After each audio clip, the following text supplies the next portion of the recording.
Light. Camera.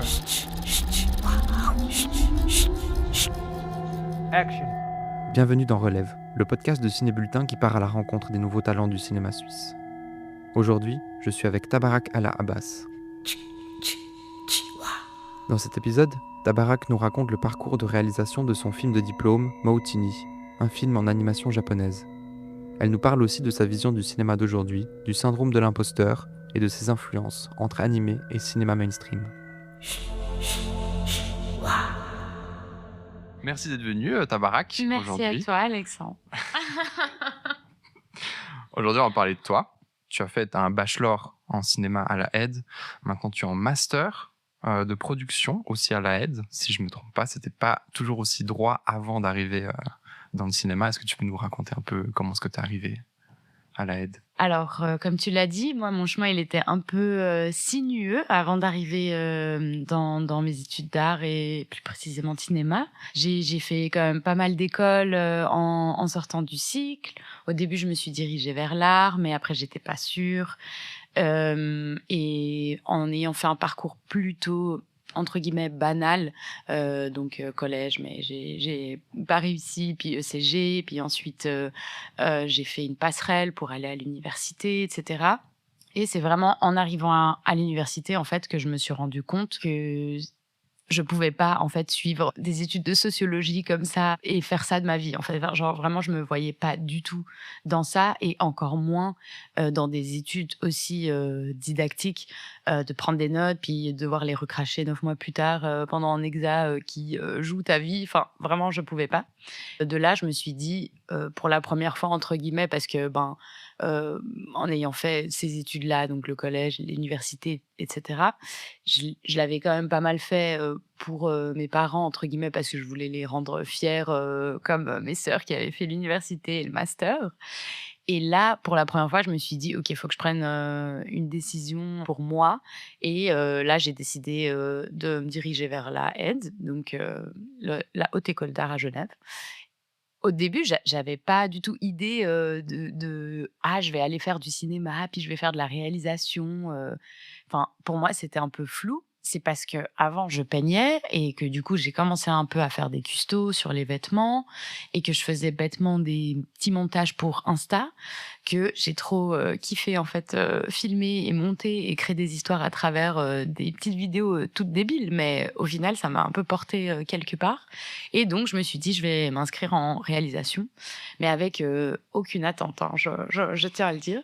Et du coup, c'est en ayant, Dieu merci, réussi le concours et en rentrant à la Aide que, pour la première fois, j'ai tenu une vraie caméra entre mes mains et que j'ai fait un vrai film. Et que je me suis dit, ah ouais, non, en fait, c'est trop ça que je veux faire de ma vie. Enfin, j'ai senti une passion, enfin, vraiment comme quand les gens, ils ont des coups de foudre avec d'autres humains, ben moi j'ai eu ça pour la réalisation et c'est excellent pour moi parce que je mélange mon amour du cinéma, de prendre la caméra, filmer des beaux plans et en même temps créer des équipes, parler à des gens pour qui croient en toi, qui croient dur comme fer que ton film il est incroyable et que du coup tu dois être de la partie.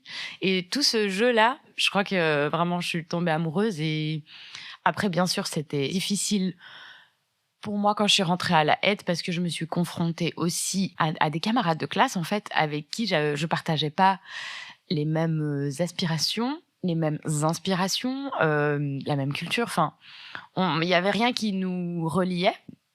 Je viens de la culture animée. J'ai regardé des animés toute ma vie et plus tard quand j'ai commencé à regarder des séries. Moi, j'aime Breaking Bad, j'aime Game of Thrones, les films, j'aime genre La Planète des Singes, et Transformers. Enfin, c'est ça mes références qui me donnent des frissons quand je regarde un film, tu vois. Et du coup, là, ça m'a un peu mis dans une position où je me sentais, ce fameux syndrome de l'imposteur, alors que c'est juste que j'étais pas avec des gens qui avaient mes références et qui comprenaient mon cinéma.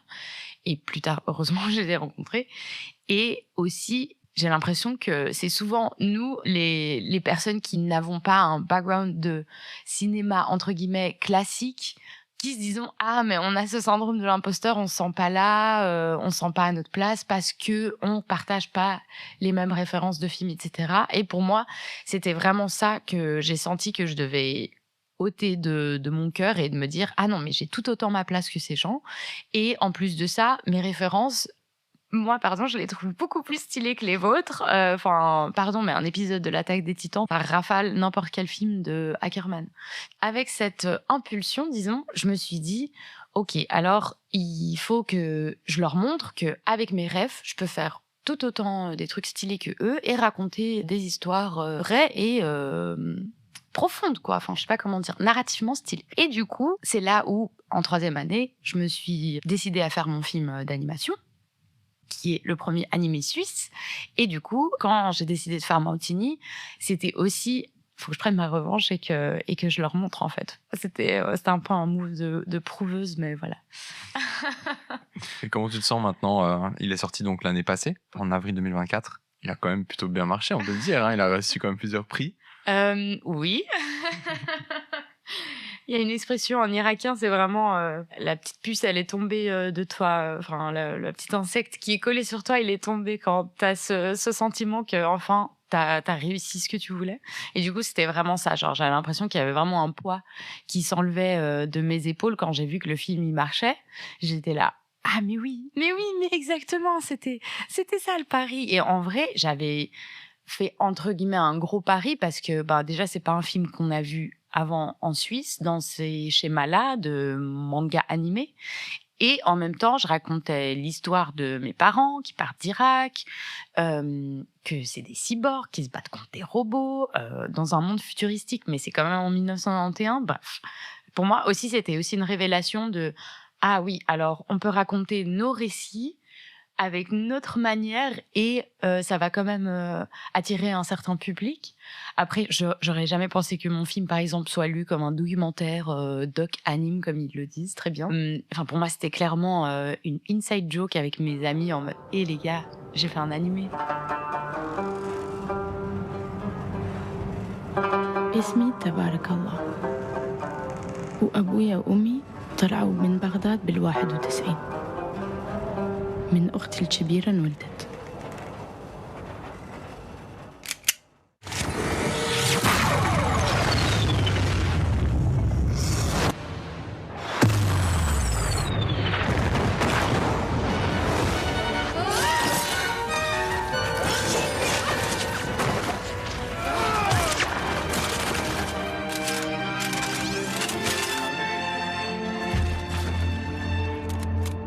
You punch him down here.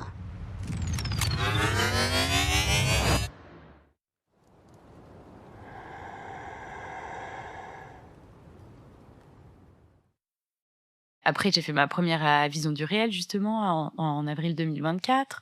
Après, il a été pris à Amsterdam, à IDFA, donc un des plus gros festivals de documentaires d'Europe.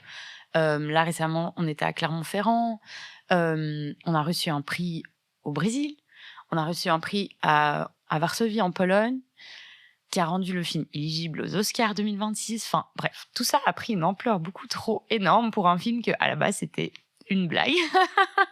Enfin, je dis ça vulgairement parce que c'était une blague dans le style, disons, la direction artistique de c'est un manga, mais au final, c'est l'histoire, je pense que l'histoire la plus intime que j'ai racontée de ma vie, sachant que je parle de comment mes parents sont partis d'Irak et je pense pour eux, c'était une des choses les plus difficiles et douloureuses qu'ils ont fait de leur vie, avec ma sœur qui avait 4 mois.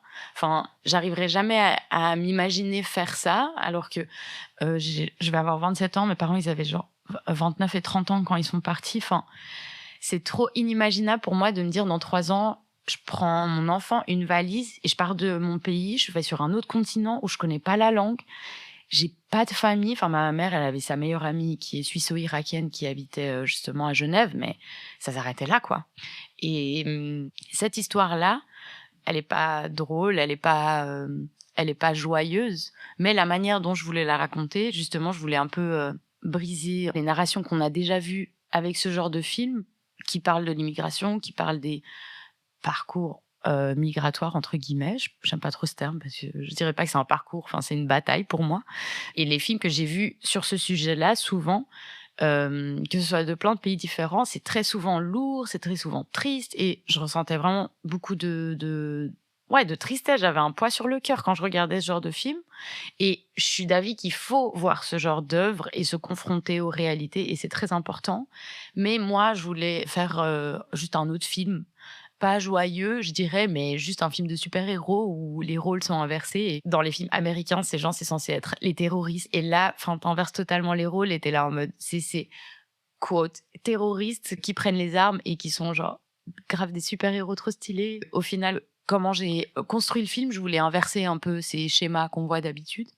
Et du coup, je dirais pas que c'est un film rigolo, joyeux et tout, mais à la fin du film, j'ai l'impression que ce que les gens ils me disent, c'est qu'ils ressentent quand même pas mal de fierté, etc. Et du coup, ça me fait quand même plaisir que le film y soit lu comme ça.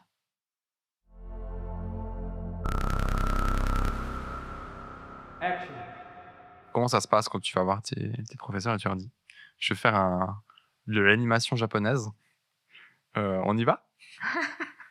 Je sais que tu es content d'apprendre ça ou... Alors, disons que au tout début, le film, il n'a pas été très bien reçu auprès du département. Et je dirais pas que tout le département l'a mal reçu, comme ça je mentionne. Il y a certaines personnes, bien sûr, qui m'ont soutenue, etc. Mais disons, dans la globalité, plus élevé qu'un film de diplôme basique et qui demandait plus de budget. Donc, je pense que la aide, de ce point de vue-là, a un peu pris peur, disons, et qu'ils étaient là. Nous, déjà, on n'est pas une école d'animation. On n'a pas de référent d'animation. Et toi, tu n'as jamais fait de film d'animation. Donc, comment on va s'en sortir? Et du coup, moi, j'avais peur qu'ils me disent « Non, tu fais pas le film ». J'ai fait l'erreur de commencer le film avant de leur dire, voilà, je m'excuse encore jusqu'à maintenant. Mais c'était parce que, en fait, moi, j'étais persuadée que le film, il allait pouvoir être fini, qu'il allait pouvoir être construit. J'aurais jamais pensé qu'il ait ce niveau. Vraiment, honnêtement, je le dis parce que mes animateurs, ils ont tué ça. Je pensais bien qu'on allait pouvoir faire au moins un petit film d'anime. Enfin, ça va, tu vois, ça, on avait quand même 9 mois. Au fur et à mesure que le film, il prenait de l'ampleur, qu'on déposait des dossiers, parce que j'ai réussi à convaincre le département que c'était faisable. Elena Reira Lopez, elle m'a beaucoup soutenue. Elle s'est battue contre tout le département pour que je puisse faire ce film. Nicolas Vadimov, gros shout-out, merci à toi aussi de m'avoir soutenue. Quelques personnes, Diane Schaeffer, effectivement, et quelques autres personnes dans le département m'ont soutenue également. Delphine, merci. Mais il y avait quand même une grosse majorité qui était là, non. Et du coup... quand on a commencé à déposer les dossiers, on n'était pas sûr de recevoir les financements. Mais en fait, on avait déjà commencé la production du film. Et du coup, il y avait comme une sorte de... Il n'y a plus de retour en arrière, tu vois. La aide, au moment où on a dû valider, entre guillemets, notre scénario. Donc, le moment où ils te valident ton scénario, t'es censé partir en tournage. Genre là, il te faut les green lights en mode « Oui, ok, tu peux aller tourner ». Moi, mon film, on était déjà à un stade où on avait un animatique. Donc, c'est-à-dire le film fini en animation, mais juste, il n'y avait pas les couleurs, il n'y avait pas les effets. Il n'y avait pas beaucoup de choses. Genre, juste, c'était le film en noir et blanc. Mais toute l'animation était finie. Hein. Et là... Oui, ils ont un peu pété un câble. Ils étaient là, ah non, mais c'est pas possible, tu peux pas faire des trucs comme ça derrière mon dos. Et genre, moi, bien sûr, je me suis excusée 1000 fois, mais en fait, c'était juste un move de, si on le faisait pas avant, le film aurait jamais pu être fini pour le jury. Tu vois, c'était une sorte de, faut qu'on rentre dans les calendriers, et du coup, voilà. Et moi, je m'occupais de la production du film, donc je pouvais avoir une main mise dessus. Après, bien sûr que le film, après, il a été bien reçu parce qu'ils ont vu que c'était un film qui tenait debout 12 minutes d'anime en 9 mois. C'est pas qu'ils étaient choqués, mais genre en mode un peu quand même, tu vois, parce que eux, ils auraient jamais pensé que le film, il aurait pu être fini dans les dates, etc. Mais disons que c'est des trucs qu'on refera plus jamais de notre vie parce que c'est vraiment des trucs que tu fais que quand t'es en film de diplôme et que c'est ton premier film et que c'est OK et que ça passe auprès de Cinéforum et OFC, etc. Mais que, genre, en mode, après, ils sont là, tu refais plus jamais ça de ta vie, tu sais, genre... Encore merci à la RTS et Cinéforum et tous les sponsors pour le film, parce que, certes, la aide donne un budget, mais comme je te disais, le film, depuis le départ, on savait qu'il dépassait de loin le budget des 10 000 francs qu'on a pour faire notre film de diplôme. Et aussi, c'est ça qui m'a donné envie de faire de la production. Donc, comme tu l'as dit au début, maintenant je suis en master production, aide et cal. Je tiens juste à le mentionner pour pas qu'on fasse des problèmes. C'est vrai que Montigny, quand j'ai dû m'occuper de toute cette production, parler avec des animateurs qui sont genre en Philippines, en Indonésie, en Afrique du Sud, et genre en mode, on faisait toute la production du film à travers un Discord, un serveur Discord.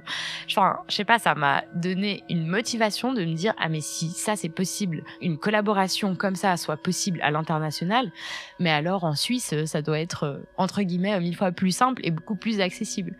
Ce qui m'a trop donné envie de faire de la prod et du coup, ça m'a ouvert en fait un nouveau domaine dans le cinéma que j'étais tombée amoureuse de la réalisation, mais maintenant je crois que j'ai eu un coup de foudre pour la prod, il m'a tapé dans l'œil. T'es plus dans les idées, t'es plus dans la narration, là t'es dans on va aller chercher de l'argent pour faire le film, parce que si on n'a pas d'argent, y a pas de film, et du coup ça m'a trop ouvert aussi une nouvelle fenêtre sur la prod, et puis vraiment c'est ouf, j'aime trop.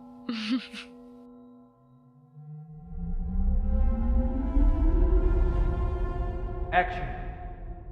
Qu'est-ce que tu imagines pour amener un peu aussi dans cette production, avec le vécu que tu as eu pour Montigny, les difficultés que représentait l'animation, la production d'animation? Est-ce que tu as un regard peut-être sur cette production-là en Suisse? En Suisse, le seul truc, moi, qui, entre guillemets, m'agace, et vraiment c'est mon avis personnel, hein. Je tiens à faire ce trigger warning. Je trouve qu'on est un peu bloqué dans un schéma où, vu que les trucs qu'on fait dans ce style-là, ça marche, alors on fait que ça. Typiquement, la stop motion, let's go. J'adore, hein, et j'adore les films en stop motion. Gros respect à Claude Barras. Mais moi, par exemple, quand je suis allée pitcher mon film à des boîtes de prod d'animation, que ce soit en Suisse romande ou en Suisse alémanique, malheureusement, la majorité m'a dit « Ah non, nous, on ne produit pas ce style d'animation. » Ah non, alors nous, vraiment, les mangas japonais, on ne produit vraiment pas ce style d'animation. Mais genre en mode quoi? Pourquoi? Enfin, qu'est-ce qui vous arrête? Vous avez des animateurs 2D, vu qu'il y a des films 2D qui sortent de Natasi, par exemple, etc. Pour moi, c'est juste une question de pas vouloir sortir de sa zone de confort, et c'est aussi une question de pas vouloir, en fait, juste s'adapter aux nouvelles références. Enfin, pardon, mais la Suisse, on a tout le temps un cran de 20 ans de retard sur le reste du monde, alors que nos voisins français, ou même allemands, hein, l'Allemagne, on n'en parle jamais, alors que leur cinéma, mes frères, il nous met une distance de 20 ans, vraiment. Et du coup, moi, il y a ce truc où je suis là, pourquoi on n'évolue pas? Pourquoi on n'a même pas de nouveaux genres, tu vois? Oui, vous avez jamais fait, mais pourquoi vous produisez pas maintenant, tu vois? Moi, si je viens vous proposer ce projet, venez, on fait un nouveau projet ensemble. Pourquoi vous voulez pas sortir de votre zone de confort? Et ça, c'est pas que dans l'animation, pour moi. En Suisse, c'est vraiment dans le cinéma en général. Le cinéma en général est en train d'évoluer vers des films comme The Substance qui arrive aux Oscars ou Conclave ou qu'est-ce que tu veux. Et nous, on est là et j'étais à Soleure et je voulais me tirer une balle, en fait. Et c'est juste ça. Parce que les films qui passent là maintenant en festival en Suisse, pour moi, c'est vraiment l'élite. Vraiment ce public niche qui va comprendre. Nous, on peut aller voir, hein, c'est ouvert. Hein. Le cinéma, il va t'accueillir, les gens sont très sympas. Mais tu vas pas comprendre le film. Enfin, moi, en tout cas, personnellement. Et ce que je partage avec mes amis qui sont dans le cinéma que les autres, ils appellent mainstream, nous, on comprend pas vos films. Enfin, ça commence à être douloureux, tu vois, limite, de se confronter à ce genre de cinéma tout le temps quand tu vas en festival. Je te jure, quand je suis en compétition, parfois dans des festis, je me sens, mais tellement... Mais voilà, je reviens à ce truc de syndrome de l'imposteur, je suis là. Qu'est-ce qui m'a fait arriver dans cette même compétition que ces autres films? Qu'est-ce qui relie mon film à ça? Et bien sûr, les sélections, ils ont une ligne directrice pour le festival, pour l'édition de cette année, et du coup, ça va dans cette veine, et il faut amener aussi de la diversité. Et bien sûr, je suis pour la diversité du cinéma, parce que je sais que je parle pas que pour moi. Je parle aussi pour une génération là de réalisateurs, tu vois, qui a grandi avec des séries comme The Office, comme Malcolm, qu'on a regardé des films comme Batman, The Dark Knight, tu vois, et on a trop kiffé. Je suis contente de voir qu'il commence à y avoir, pas en Suisse, mais en tout cas à l'international, des histoires avec nos récits et nos manières de les raconter et qui marchent, tu vois. Et j'espère que la Suisse va faire un effort par rapport à ça. L'autre jour, j'avais une interview avec une journaliste à propos de la nouvelle loi, entre guillemets, de l'OFC pour un peu ouvrir les budgets aux films plus grand public. Et oui, en fait. Let's go, parce que mon prochain film, Kiosque, par exemple, je fais la promo. Ça fait 2 ans qu'on l'écrit comme un film dramatico-comique. Et moi, des films comiques, j'en vois pas souvent en Suisse. Où là, il y a la dernière série de la RTS qui est sortie. Espèce menacée. Espèce menacée. Bah, ça, c'est trop bien parce que, bon, même si c'est pas mon humour, je le dis honnêtement, j'étais trop contente de voir qu'il y avait un truc comme ça qui arrivait et qu'il y avait des jeunes. Et enfin, je sais pas, il y a un truc de la nouvelle génération qui arrive de toute façon, qui va, pour moi, arriver comme une vague. J'espère, hein. Vraiment, je parle avec beaucoup d'espoir. J'espère que ça va arriver comme une vague et qu'ils vont pas avoir le choix, en fait, d'accepter que ce cinéma est arrivé, en fait, là maintenant sur la scène. Et j'espère que ça va aussi permettre à la Suisse de s'ouvrir à la scène internationale. Je dis pas qu'elle s'est pas ouverte à la scène internationale, bien sûr, mais vraiment, brisons les schémas, créons de nouveaux récits qui sortent en fait des sentiers battus suisses. Et ça rejoint ce que tu disais au tout début. Qu'est-ce que tu veux changer? Enfin, je sais pas. Je pense pas que je vais changer. Je veux juste amener un nouveau truc de genre, mais si par exemple, moi, je deviens productrice, j'aimerais par exemple, parfois, bien sûr, pas tout le temps parce qu'il faut quand même avoir un salaire fixe, mais parfois miser sur des projets un peu foufou, tu vois, genre en mode, tu sais, les projets que genre, c'est des jeunes réals qui sont là, oh, personne veut me produire parce que mon film, il est un peu foufou. Et en fait, t'es le producteur foufou qui est là, ah ouais, vas-y, en fait, moi, j'y crois trop à ton film et tout. Et moi, j'aspire pas à faire que des films qui finiront à faire des premières à la Berlinale ou quoi. Et du coup, c'est aussi ça, c'est créer des relations avec des réalisateurs qui, après, ça se trouve, ils vont pas avoir un film foufou dans 5 ans, ils vont avoir un film trop carré et ils vont revenir vers toi parce que toi, t'as cru en eux. Et c'est ça, en fait, créer des nouveaux schémas, créer des nouveaux parcours, je sais pas, enfin, genre, juste, venez, on fait que la Suisse, genre, en mode, ça peut péter autant que le cinéma français, que le cinéma, je dirais pas Hollywood, mais faut pas abuser, mais je sais pas, enfin, bref.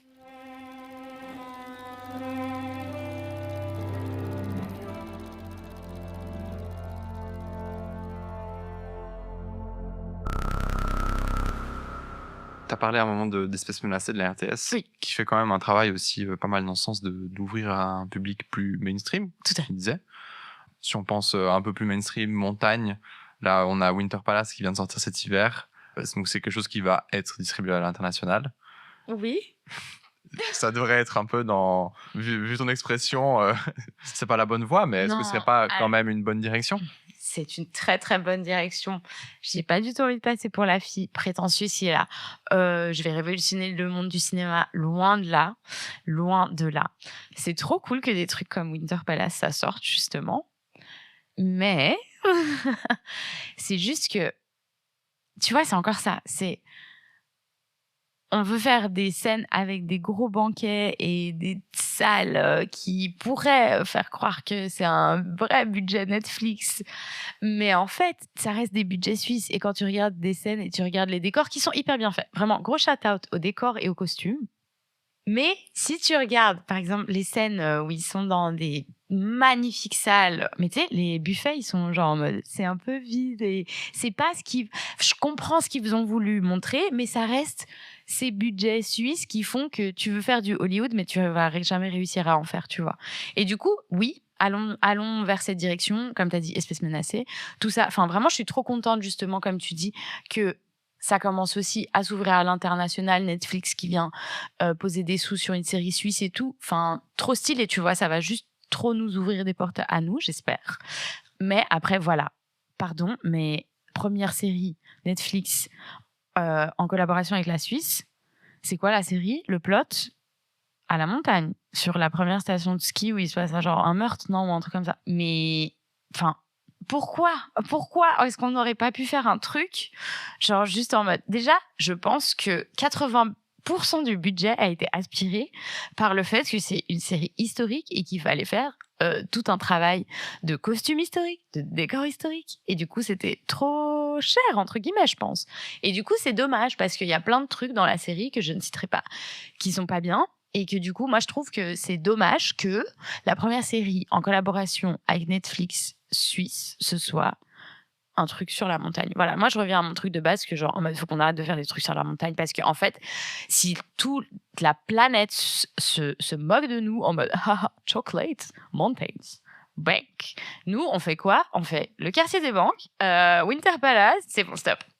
Tous les industries autour de nous évoluent de ouf, sauf nous. Voilà, c'est juste ça qui me met un peu en dépression par rapport à l'industrie en Suisse. Mais comme je te dis, moi aussi, mon film, par exemple, là, mon prochain long métrage, enfin mon premier long métrage, oui, bien sûr, c'est un film qui se passe à Genève, etc. Mais déjà, une autre partie du film, elle se passe à Bagdad, donc ça va être une coproduction. Moi, j'aspire à faire des coproductions à l'international, que le film il soit vu en Angleterre, au Canada, aux États-Unis, où il y a des diasporas irakiennes, en Nouvelle-Zélande. J'aspire à que le film il soit distribué en Nouvelle-Zélande, tu vois. Et quitte à ce qu'il soit vendu sur Hulu ou Prime, enfin, tu vois. Et au final, pourquoi? Parce que j'ai envie que mon film il soit vu, parce que c'est une histoire qui me tient à cœur à ce qu'elle soit vue par le maximum de personnes, tu vois. Enfin, Dieu merci, il y a des boîtes de prod comme Aka, par exemple, qui misent sur des jeunes réalisateurs. Enfin, j'en connais plein des réalisateurs qui ont pu faire des premiers films un peu, comme je disais, foufou, tu vois, grâce à Aka ou d'autres boîtes de prod comme Alva, qui misent, tu vois, sur des premiers réals qui sont pas trop encore établis, mais qui ont quand même des idées stylées, mais un peu folles, qui sortent des sentiers battus, et que genre, en mode, eux, ils soient là, ah oui, vas-y, on y va, tu vois. Tu parlais de coproduction. Est-ce que c'est pas aussi la première entrée pour aller chercher d'autres références, pour aller chercher des références qui sont plus universelles? Pour moi, c'est l'évolution naturelle, littéralement. Parce que, en fait, c'est juste, il faut s'ouvrir à des nouveaux schémas, il faut s'ouvrir à des nouvelles narrations. Tu restes à écrire des trucs en Suisse, avec des Suisses, qui parlent de la Suisse. Mais tu parles à qui? Tu fais ton film en Suisse romande. Il y a cette histoire du Graben, où ton film, il va pas forcément être distribué en Suisse alémanique. À part si, waouh, il a fait 2000 entrées en Cinoche, et puis du coup, ça a pété. Du coup, il va être distribué dans toute la Suisse, même au Tessin. Et du coup, pour moi aussi, toutes les personnes qui vont venir sur ton projet, ils vont le faire évoluer d'une manière ou d'une autre. Mon animateur qui fait des allers-retours entre l'Angleterre et la Chine, il n'avait pas la même manière de travailler que mon animateur qui était en Philippines, dans un village paumé.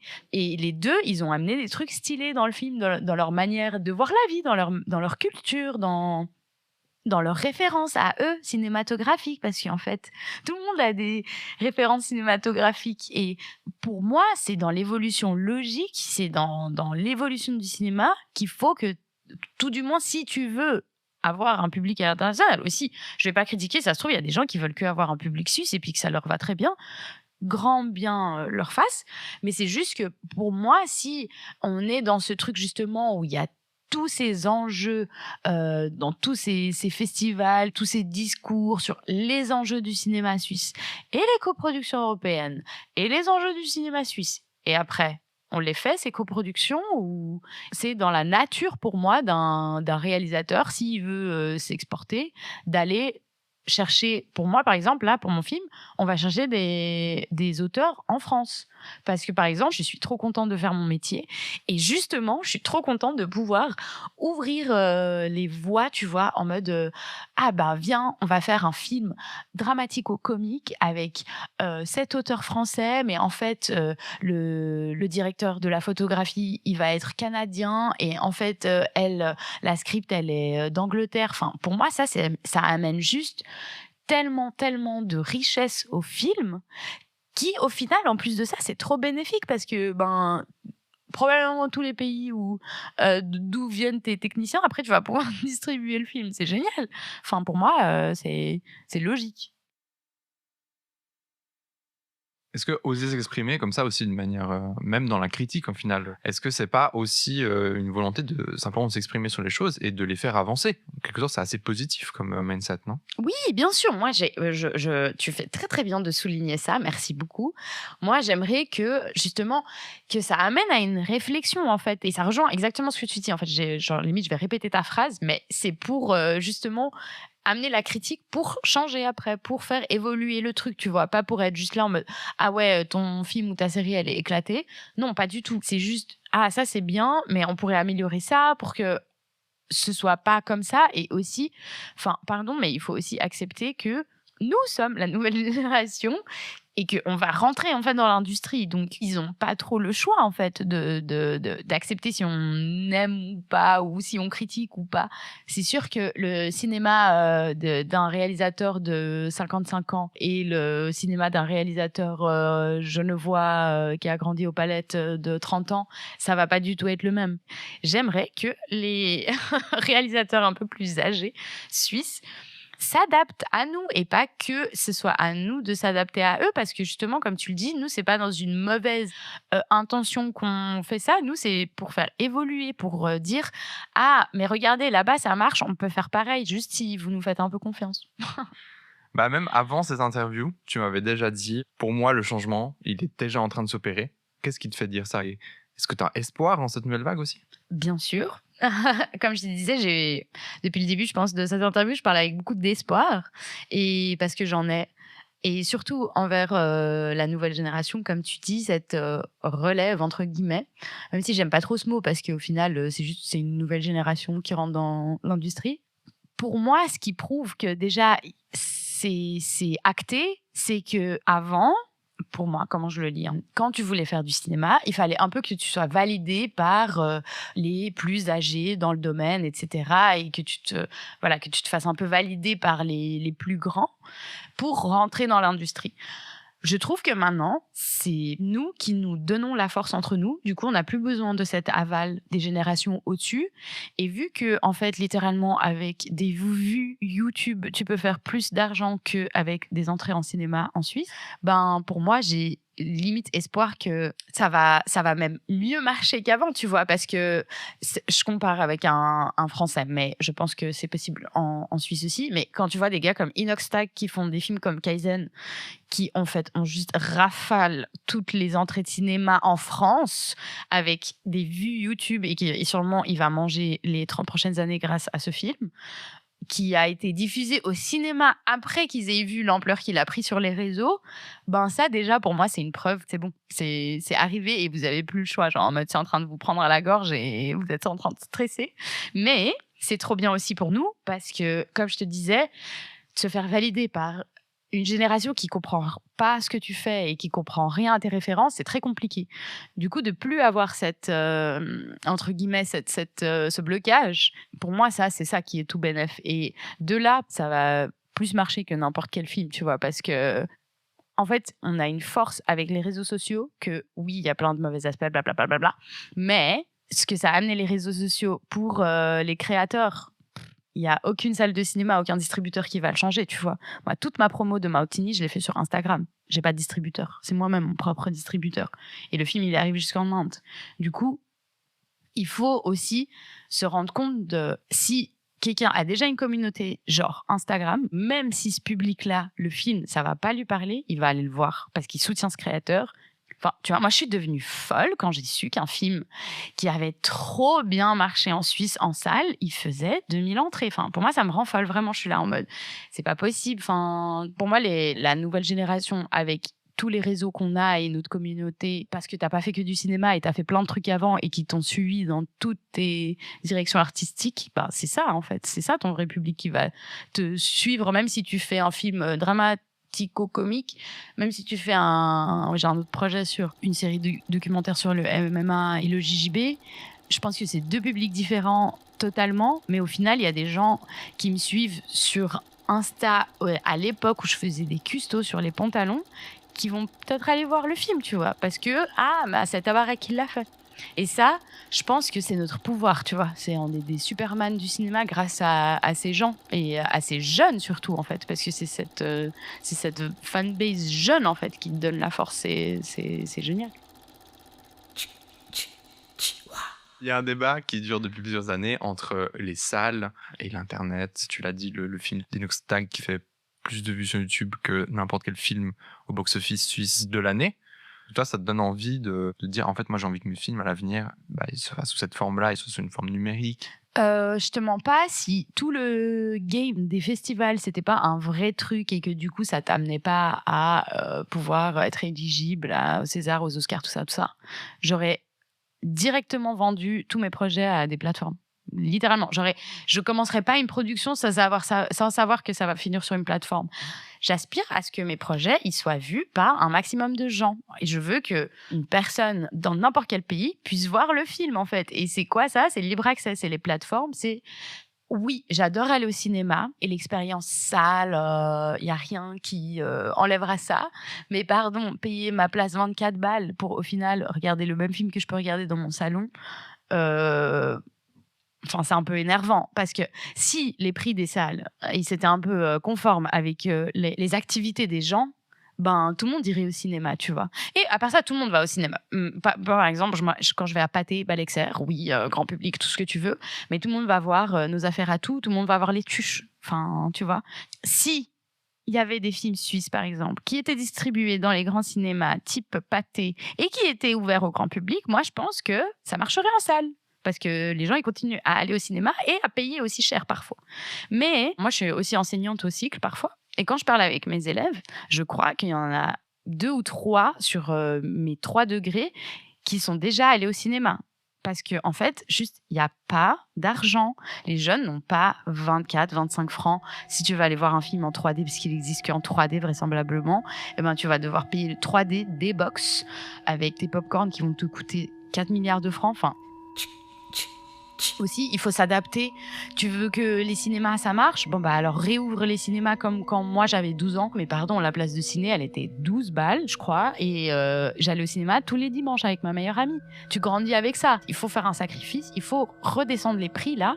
Enfin, pour moi, c'est vraiment là maintenant, les personnes qui peuvent se permettre d'aller au cinéma, c'est les personnes qui sont aisées. Moi, quand je vais au cinéma, c'est une dinguerie. Enfin, tu vois, c'est la sortie du mois.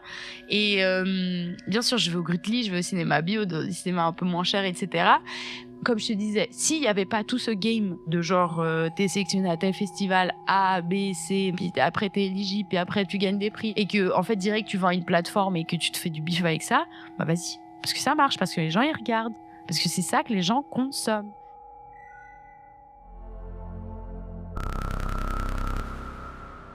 Action. Ça fait quoi de faire du cinéma suisse quand on est issu de l'immigration et pointé en tant que tel de l'immigration de 2e, 3e génération ? Je choisis bien mes mots pour pas me mettre dans la sauce. Je parle de mon expérience personnelle. Ton film, il est suisse que du moment où il marche déjà.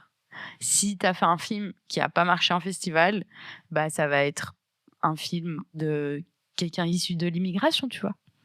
En fait, c'est ça s'arrête là. Parfois, je voulais que mon film il soit lu comme un film irakien. Toute l'histoire se raconte en Irak, c'est en arabe. Donc oui, parfois, j'aimerais bien que mon film il soit dit en mode ce manga irakien, tu vois. Et pas du tout, parce qu'en fait, dans les autres pays, mon film il est lu comme un film suisse. Et du coup, c'est un peu compliqué parce que moi, déjà, j'ai ce truc de double nationalité où, dans la vie en général, entre guillemets, je parle français, je vis dans la culture suisse, etc. Et dès que je rentre chez moi, je parle arabe avec mes parents, j'ai une autre culture. Dieu merci, j'ai plus ce truc de double identité, je sais pas qui je suis. Mais j'ai quand même ce truc de binationalité que tu portes au quotidien, de genre en mode, je vais jamais dire que je suis plus fière d'être suisse qu'irakienne ou l'inverse. Mais pour moi, je suis irakienne. Je suis née en Suisse, tu vois. Et du coup, quand tu fais un film comme ça et qu'il est lu comme suisse, mais qu'en Suisse, il n'est pas du tout reconnu comme tel, à part à Vision du Réel, merci à eux, et à Jungenden Filmtage à Zurich et à Arab Zurich Festival, merci. Moi, dans les autres festivals, déjà, j'étais grave boycott. Et les festivals où j'étais, comme je te dis, j'avais l'impression d'être un peu le film ovni dans la compétition suisse, tu vois. Je dirais que c'est un peu compliqué parce que pour moi, c'est pas un film suisse. Mais quand j'ai bien envie de le vendre, je dis que c'est le premier animé suisse. Il y a des montagnes dedans, quand même. Il y a des montagnes, mais pour les gens qui ne le voient pas en Suisse, le film, ils savent pas qu'à la fin, c'est la Suisse. C'est moi qui le dis au moment de la présentation du film. Mais si je parle pas avant le film, les gens, ils savent pas que les parents, ils arrivent en Suisse. Et ça, c'était aussi une volonté de ma part de laisser la fin complètement, entre guillemets, libre sur le paysage, c'était parce que je voulais aussi que ce film se soit lu comme un peu une histoire d'immigration, mais de tout le monde, pas que des Irakiens vers la Suisse, mais de tout le monde vers partout, quoi. Parce que je dis que c'est un film qui a été fait en Suisse, mais après, je vais pas en parler en mode oui, c'est un film qui représente le paysage cinématographique suisse, pas du tout. Mais par contre, à l'international, oui, bien sûr, je dis ça. Je suis là, oui, regardez ce qui se fait en Suisse, c'est ça le cinéma suisse, les guys et tout, genre regardez pas que les autres trucs et tout, machin. Donc aussi, c'est un peu tricky. Parce que dans toutes les circonstances, tu dois un peu changer de discours. C'est pas hypocrite, c'est pour comment mieux vendre le film. Mais ouais, je sais pas. Je dirais que je suis un peu entre les deux, comme binationalité, un peu où je suis entre les deux, tu vois. Enfin, vive l'Irak. Merci Tabarak Merci à pour toi. cette interview. Merci d'avoir répondu à toutes ces questions. Merci à toi, Alexandre. Merci d'avoir écouté ce podcast. C'était Relève, le podcast produit par Ciné Bulletin qui part à la rencontre des nouveaux talents du cinéma suisse. Retrouvez les différents épisodes, francophones et germanophones du podcast Relève sur le site www.cinébulletin.ch ou sur les diverses plateformes de streaming. Trop bien. Franchement, c'était trop bien.